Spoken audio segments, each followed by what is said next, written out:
வாங்க நம்ம குலதெய்வம் கோயிலில் மொட்டை அடிக்கிறதுக்காக போகலாம். நம்ம குலதெய்வம் கோயிலில் தான் எப்பயுமே நாங்கள் ஃபஸ்ட்டு மொட்டை அடிப்போம். ரொம்ப சீக்கிரமாக கிளம்புனதுனால ரொம்ப பசி ஆயிடுச்சு. எல்லாருமே பார்த்திங்கன்னா ஹோட்டலில் சாப்பிட்டுட்டு வந்தாங்க.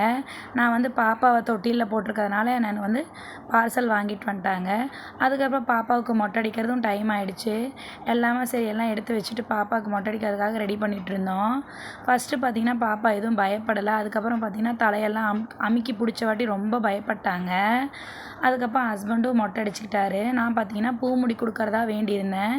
நல்லபடியாக பூ முடி கொடுத்துட்ருந்தேன். அவர் கரெக்டாக இருக்கான்னு பார்த்துக்கோமான்னு சொன்னார். அதுக்கப்புறம் பாப்பாவுக்கு சந்தனம்லாம் வச்சு கொடுத்துட்டு சமாதானப்படுத்திட்டு இருந்தோம். சரி கையோட காதெல்லாம் குத்திடலான்னு சொல்லிட்டு எல்லாம் ரெடி பண்ணிகிட்டு இருந்தோம்.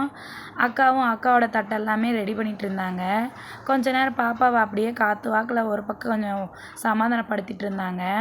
அதுக்கப்புறம் சாமிக்கு புடவை எடுத்ததெல்லாமே நான் தட்டை ரெடி பண்ணிகிட்டு இருந்தேன். ஏன்னா வந்து நாங்கள் தனியாக புடவை இதுதான் ஃபஸ்ட் டைம் எடுத்திருக்கோம். வீட்லேயே சாமிக்கு எல்லாமே மாவிளக்கு எல்லாமே ரெடி பண்ணிட்டோம். சரி சாமிக்கு எடுத்துகிட்டு போகணுன்னு சொல்லிட்டு எடுத்துகிட்டு போயிட்டுருந்தேன். அங்கே எல்லாமே காது குத்துறதுக்காக எல்லாமே ரெடி பண்ணியிருந்தாங்க. அதுக்கப்புறம் பார்த்திங்கன்னா ஹஸ்பண்டுக்கும் சந்தனம் வைக்கணும்னு சொல்லிட்டு எல்லாமே சந்தனம் வச்சிட்ருந்தேன். நல்லபடியாக சாமியும் திருப்தியாக கும்பிட்டோம். எல்லோரும் நல்லா இருக்கணும், இந்த வருஷம் நல்லா இருக்கணும்னு சொல்லிட்டு ஃபங்க்ஷன் நல்லா சிறப்பாகவே நடந்தது. நெக்ஸ்ட்டு மினி வ்ளாகில் பார்க்கலாம். டாட்டா பாய்.